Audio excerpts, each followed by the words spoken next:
You ever notice how tired you feel, even on days when you didn't do much physically? Not the kind of tired sleep can fix. The kind that sits in your chest. The kind that comes from carrying things that were never meant to be yours. Let me ask you something and answer honestly, even if it stings a little. How many times have you stayed quiet to keep the peace? How many times have you said it's fine when it really wasn't? How many times have you kept showing up for people who wouldn't do the same for you?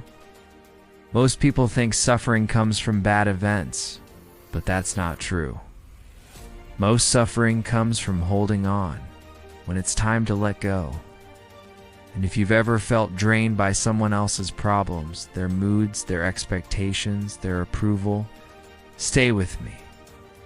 Because by the end of this story, something heavy inside you is going to feel lighter. Before we go deeper, quickly, if stories like this help you see life more clearly, take 1 second and subscribe to Mindshift Stories. We post videos that don't just motivate you, they change the way you think. All right, let's continue. There's a story about a man who went to a monk and said, "I don't understand why I'm always exhausted. I help everyone. I listen to everyone.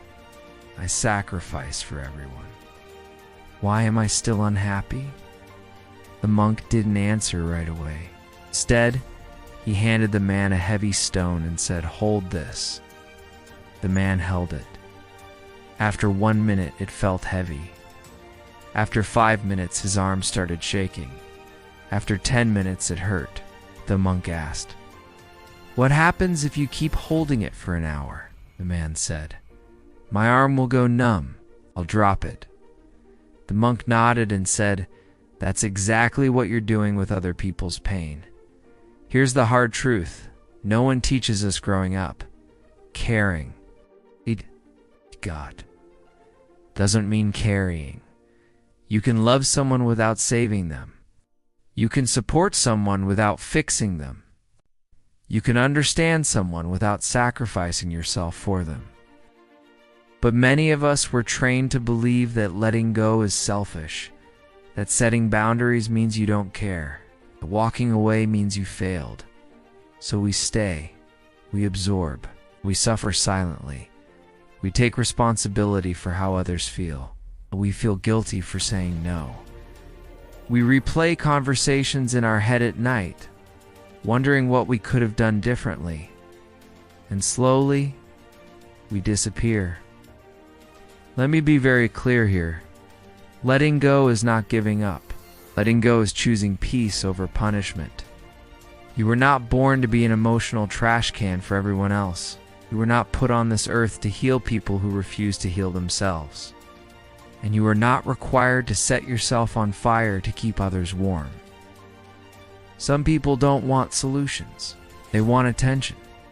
Some people don't want growth. They want comfort. And some people don't want peace. They want someone to share their chaos. When you keep holding on to people like that, you don't save them. You sink with them. No. And here's the part no one warned us about. Empathy without boundaries slowly turns into self-betrayal. That's when kindness becomes exhaustion. That's when loyalty becomes resentment. That's when love starts feeling like a burden instead of a choice. Think about this. How many of your problems are actually your problems? And how many belong to someone else? We suffer because we confuse attachment with love. Think if I let go, I'll be alone. But what if letting go is what finally makes room for something better? There's a quiet kind of freedom that comes when you stop explaining yourself to people who are committed to misunderstanding you. When you stop chasing closure from people who benefit from your confusion. When you stop waiting for apologies that are never coming. You don't need everyone to understand your decision. You just need to understand it yourself. And here's something most people never realize until it's too late. Your energy is your life. Where you spend it, it's what your life becomes. If you keep giving it to guilt, resentment, and unspoken expectations, don't be surprised when you feel empty. But when you reclaim it, when you protect it, everything changes. Letting go doesn't always mean cutting people off. Sometimes it means changing how much access they have to you. It means no longer reacting, no longer chasing, no longer proving. It means saying, I wish you well, but I'm choosing myself.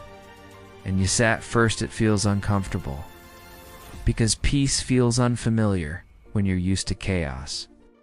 Silence feels strange when you're addicted to noise. And boundaries feel wrong when you've never had them. But discomfort is not danger, it's growth. When you stop suffering for others, you don't become colder. You become clearer. You stop resenting people. You stop feeling used. You stop waking up heavy. You realize that some connections were lessons, not lifetimes. Some people were chapters, not the whole book, and that's okay. You're allowed to outgrow versions of yourself that needed validation to feel worthy. You are allowed to choose peace, even if it disappoints others. You are allowed to walk away without explaining every detail, because the people who truly care about you won't require you to destroy yourself to prove it. Now, be honest with yourself. What are you still holding on to, not because it's good for you, but because you're afraid of who you'll be without it? That answer is where your freedom begins. If this story made you uncomfortable, good. That usually means it touched something real. Drop your answer in the comments. Someone else reading it might realize they're not alone. And if this helped you put words to what you've been feeling, share it with someone who's carrying too much. Sometimes people don't need advice, they need permission. Letting go isn't weakness, it's wisdom. See you in the next story.